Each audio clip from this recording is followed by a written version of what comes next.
All right, hello and welcome. This is CT5. Today I'm going to be reviewing a match I played in the ongoing Quick Draw tournament. So this is me against Magus. Yeah, I'm going to review it because I think there's an important little lesson here. And for you to try and, get an idea of what it might be, just notice the way I play, what I'm doing. There's something important going on there, which I'll cover at the very end, if I don't inadvertently spill it out as I go over the game. It's been a couple weeks since I played it, so I know what I want to talk about, but there might be some other things in here that pop up. We'll see, and then I'm going to play it at 1.5 times speed, just to have things move along. So I settled on this draft on this map. This should be doable. There are some pretty good spots for wizard sightline wise, like around here-ish. You get a pretty nice view of stuff. Here's kind of interesting too. You can see quite a bit. Anyways, they're good spots for wizards, but then warriors can sort of move around, hide around like here, or maybe like here. But then depending on where the wizard is, they can plop terrain if you go along the side. And so, anyways, pretty interesting map. I'm down here with the white bases. And let's see what I draft here. I'm pretty sure I take the Surging Blast because it's a nice way to poke around. It's good damage. Reflexive Teleport, Arcane Shell could be funny sometimes, but generally not good enough as a gold card on its own. And right, Arcane Shell, like, your wizard could end up just drawing a lot of, like, I don't know, say Path of Knives and terrain stuff, and suddenly an Arcane Shell, or even Burning, something like that Arcane Shell, not very cool. So, Surging Blast, definitely the safest pick. Arcane Shell could be worth trying out, but should be the loner. Now this one's a pretty interesting one. There's Immovable for trait, Flash Flood to potentially cut off the warrior. Again, there are some spots you can block them off with. Say right here, or if they try to go along the sides, you can be sneaky. Glob of Flame is damage, but it's like decent damage, but it's probably not good enough, and we already took a Surging Blast. So it should be Flash Flood or Immovable.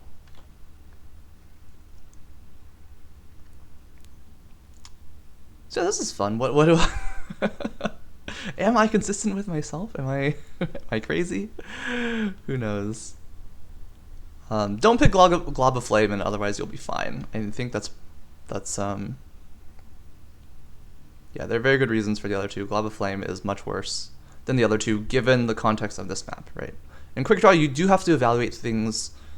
Card evaluation changes a lot depending on who you're playing against and potentially the maps as well. What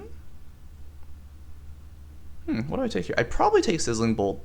Smoke Bomb, I have two wizards, so it's going to be really awkward for me. And Boiling Armor, I might as well use Sizzling Bolt. It's just as good, just as useful as a block check, or as a way to poke around and check. Does some damage. Path of Knives is probably the weakest here. So I think Force Blast just potentially mess with people. Depending on the angles, you can potentially like push the wizard out of sight or just get the warrior away. Acid Blast for trained funsies, as mentioned earlier, also a reasonable option. I remember, well, we'll let past me decide. I know what I picked on this one. And it's the Force Blast. Okay. And, okay, so this is actually kind of toughish pick. There's Source Bolt just for damage, because, you probably do need some damage to win eventually. Force Cone to sort of mess with things, but the 1 range, or the 4 range, it's like, Whirlwind, in some ways tempting, in some ways not good at all, right? Like, it'd be counterproductive with Flash Flood. I try to lock someone out, then I play Whirlwind, and they sneak over the water. Not good. Whirlwind could easily mess with my own line of sight. And again, I have 2 wizards. Line of sight very important for wizards, obviously. So it's probably not Whirlwind. Like, Whirlwind is sometimes very funny and useful, but probably not this one.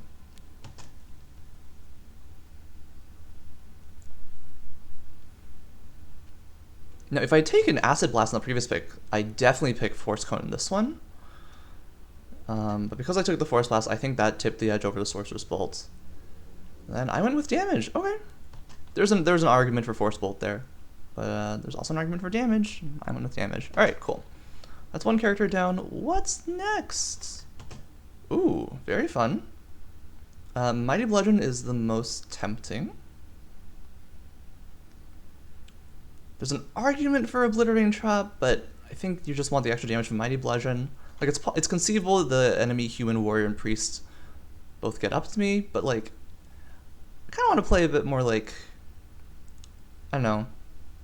I think especially depending on what happens with the last wizard, I need to like, what do you fucking call it? I might want to avoid engagements. I kind of want to avoid having two people on my character, so I think pick priority would be Mighty Bludgeon, then Quick Run, potentially set up for shenanigans, then Obliterating Trap.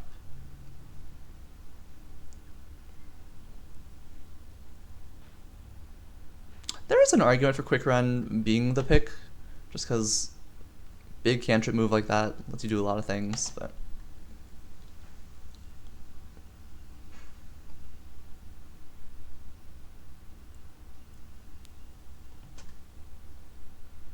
so pick Traveling Curse, because I feel like Vulnerable would hurt me less, or it would hurt less than Vulnerable.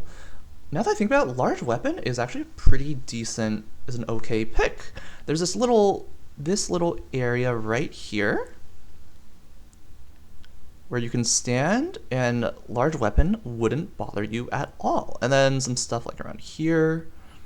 So a spot around there if you happen to get there, but like a lot of the fighting is most likely going to occur around these three middle victory squares. And actually be able to stand on them and still be able to function totally fine. Huh, I didn't think of that. I don't think I thought of that anyways.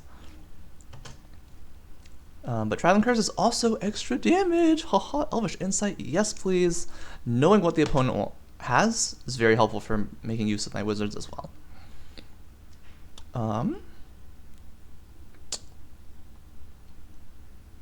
Foreshadowed Strike is the worst of these options because while it's technically the most damage, 10 damage, it's spread out over 2 cards. I don't necessarily have the time. I don't have a priest to buff it. So after that, it's Fainting or Unnerving. Good arguments for both. Fainting good for like a kill, Unnerving just to be really annoying. The priests, right, you have to potentially be wary of like a random cause fumble. Though maybe not, since we have 2 wizards, but after that, ooh. What's the pick here? Not Strong Bludgeon. Shifty Stab is probably higher priority just to have that extra move, but there is obviously a good argument for Jarring Block. I went to Shifty Stab. I'm being logical.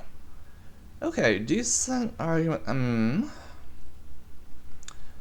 Shimmering Roar is actually reasonable just to have it sort of clog my hand and be randomly useful against the wizard if I need like stand against terrain or something.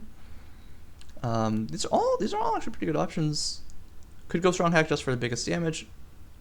Could go Tricky Stab. I think Strong Hack is probably the worst card in this situation. Probably. It is kind of tough pick. But Tricky Stab, just to have that extra range, goes with Tricky Stab pretty nice as well. And movement, alright, Lunging Hack. Movement from Lunging Hack, yeah, definitely want that. Okay, Duck is funny, but worse than the other two. So Winds of War, very good for getting someone really far out of the way. He's a Dwarf Priest, that could be annoying. Could move a Human Wizard really far out of the way. Very cool. Gust of War, 4 range is a little bit more awkward, but very, very useful for positioning my people. And potentially also both setting up my Elf Warrior, who doesn't have that much movement. Right, moving my Elf Warrior somewhere, and then moving an enemy in towards the Elf Warrior, or away, depending on the situation. Or could use it to also move my Human Wizard, potentially, who doesn't have a lot of moves. Good options. Very good arguments for Winds or Gusts. I went with Gusts. Ooh. Combustible or Annihilating, hard to say.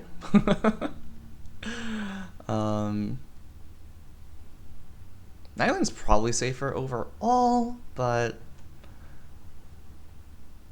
yeah.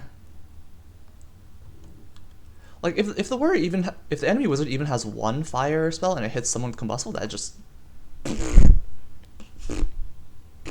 dead. Whereas like if they have a silver bolt, that hurts a lot too, but you can make it work. Oh, okay, a little bit of. Okay, so I took Glob with Flame for having some damage. Acid Spray, too short range. I forgot the last card was. Energizing Move for the movement. Makes a lot of sense. Now, okay, Whirlwind enemies. Much better than Whirlwind. Kind of obvious, but probably worth picking. The other Flame Jet, Flame Spit, also worth considering. I could hope to get, Fire Starter, Kindler trait that make it very awesome because I have the Glob of Flame already. Flame Jet, the concern is, or the advantage is I can potentially hit multiple people, but I might also potentially have to awkwardly fire. Right, my Elf Warrior might be in the way potentially for Flame Jet, and that makes it awkward. So it depends how you feel like. Flame Spit, reasonably safe. All good picks. You can't really go wrong with those three.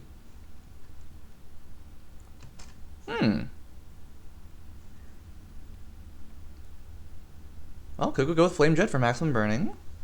Could also consider Acid Blast for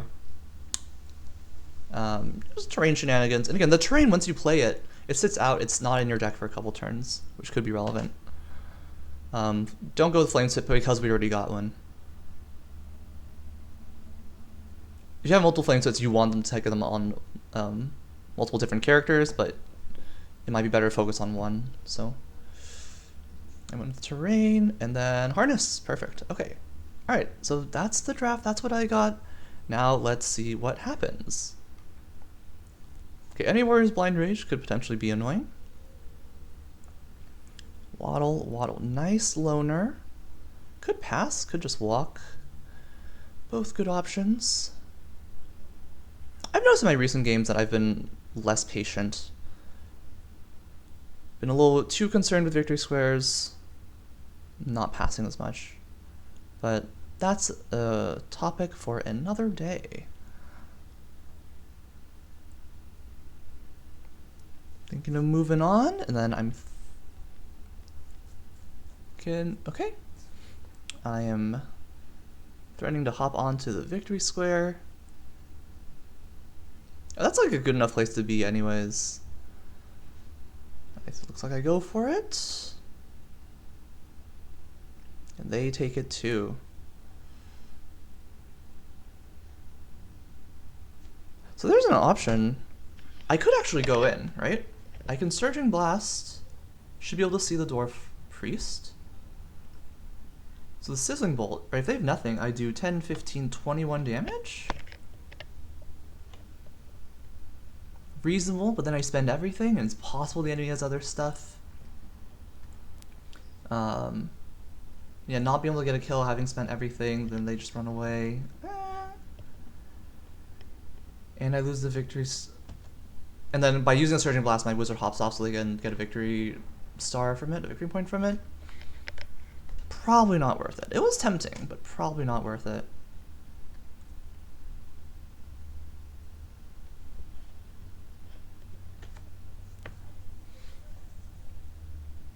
Okay, now we see where that Flash Flood comes in handy.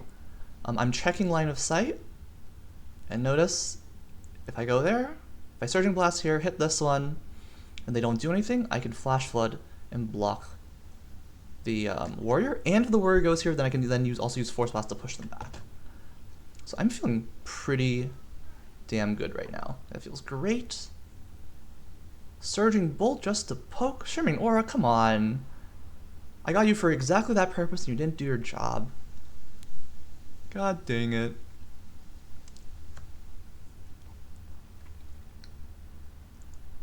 Heals? And notice they healed my human wizard as well as a block check, in case the defenders block. Had the extra heal. Wizard was at full. Might as well go for it.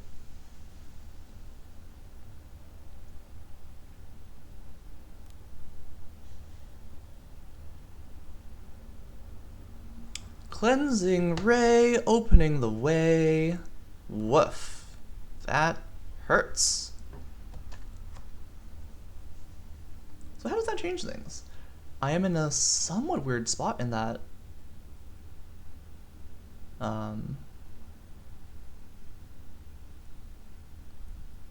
right, they've controlled the victory square, so I need to find a way to sort of poke around and see what's up.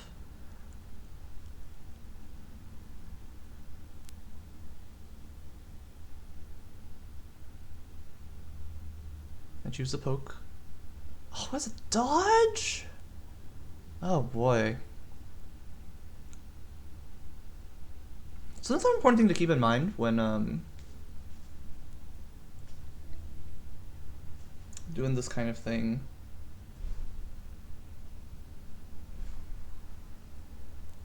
What do you call it?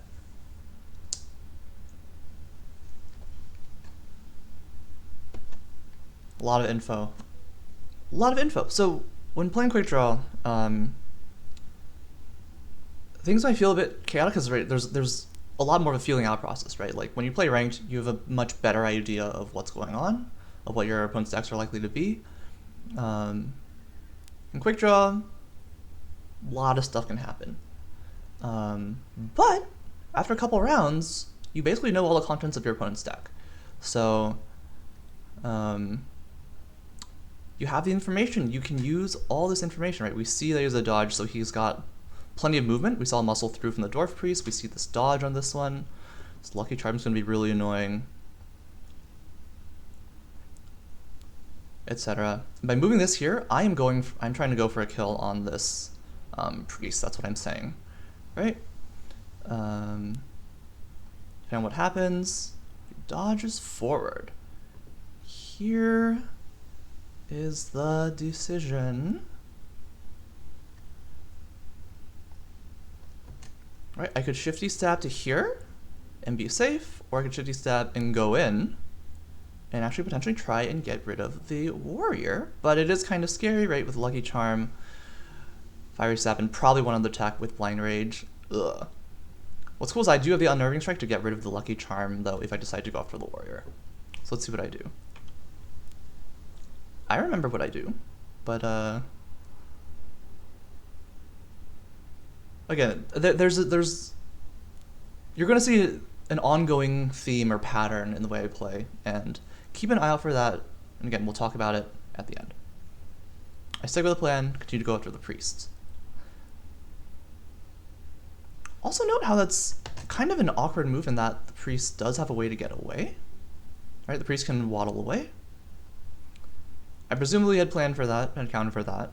Right, I have ways I can dash and stuff. I have ways, but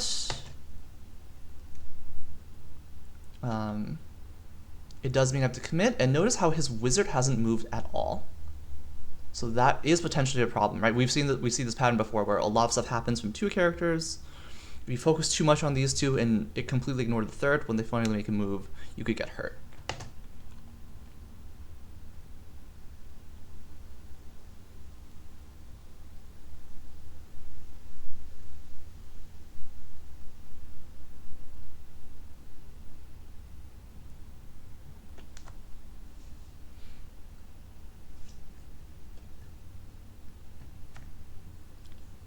The priest inspires herself, is fishing for a heal to keep them alive.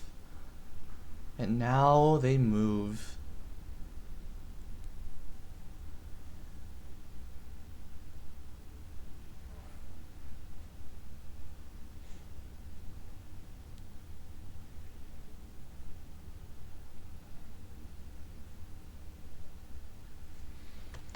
So I Force Blast to try and push off the human warrior. I kind of forget they had a block. I remember when I played, I was like, oh no, they had a block. And look at your opponent's cards, people. These are important lessons that I'm not following. I'm not following my own advice. Oof. I could have passed there. I didn't have to do anything. I could have passed.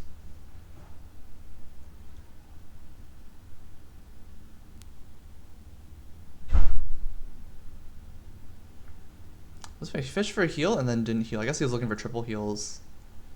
Drawing a card rather than healing 2. Ooh, gets a move in. Gets people onto victory squares. That was a really nice move.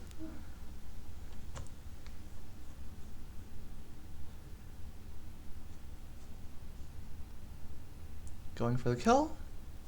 It's 5 damage of burning.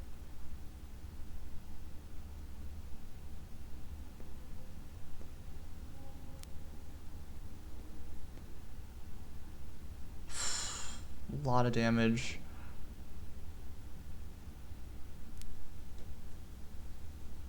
Lot of damage. And, oh, okay, so blind rage, we taking damage from blind rage, that's cool, but ouch. That's a problem. It's very nice seeing all this, but then, oh, traits. Dang. Outplayed.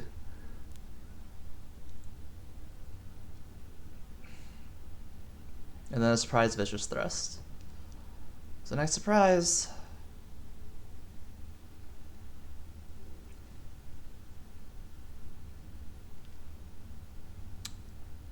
And now life is very hard. Life is very hard indeed.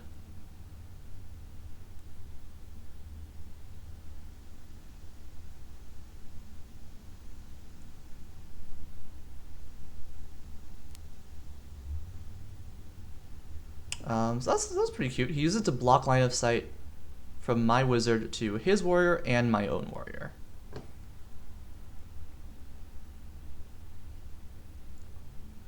So this is an awkward part, right? I can't really run. There isn't a good spot for me to run to. Especially knowing that he has a telekinesis as well. Like, life is hard.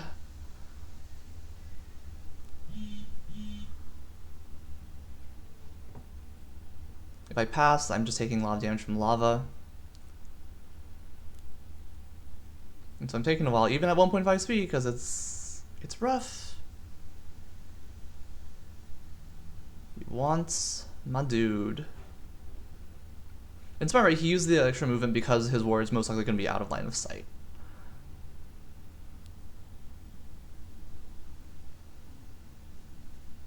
I know he has big damage. I can't really fight. So I keep running.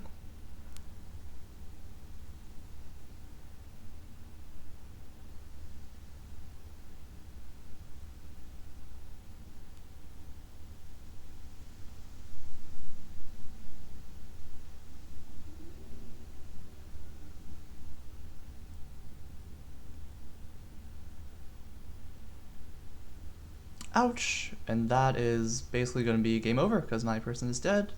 Very little I can do. Yeah, what the heck do I even do? Like, there's fucking nothing. I'm gonna stop it here because, yeah, I lose. So the big thing I want to point out is that I played really scared of his warrior. Right, the big decision point was right here. This was the big moment. And oh, this priest was in a bad spot. That's annoying. So I do think I played too scared of his warrior. Right, a lot of my movement was meant to just try and get out of range of that blind rage fire stab, which reasonable, right? But at the moment, I'm healthy. I've got damage. I have ways to get around that. If I kill the warrior, suddenly he's the one in trouble, right? And look, he spent his moves.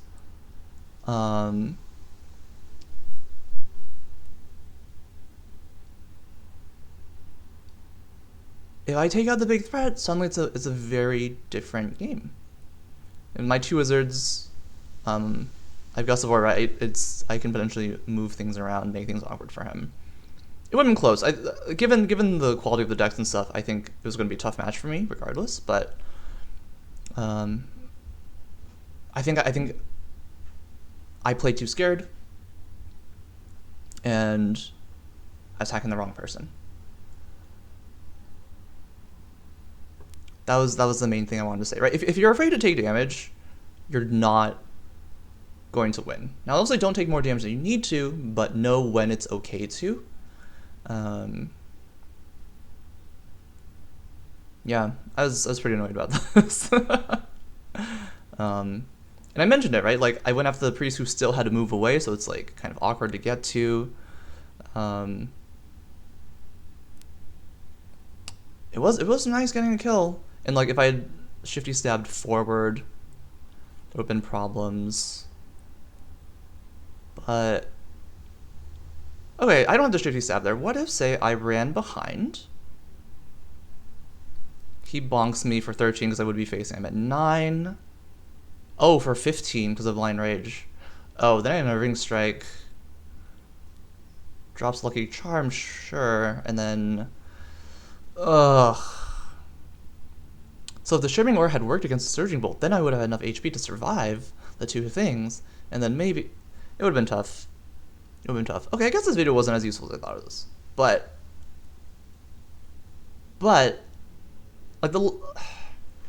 that lesson is still there of, or two things. One, don't play excessively scared. Right, I did a lot of movement to keep this person away, and it turns out I actually had a chance to potentially go in. Two, if you can correctly identify the threat and take the threat out, like the most important part on their team, good things can happen. And I didn't do that. The priest was, what did they have? Cleansing Ray? Already did its job from getting rid of the flood tile.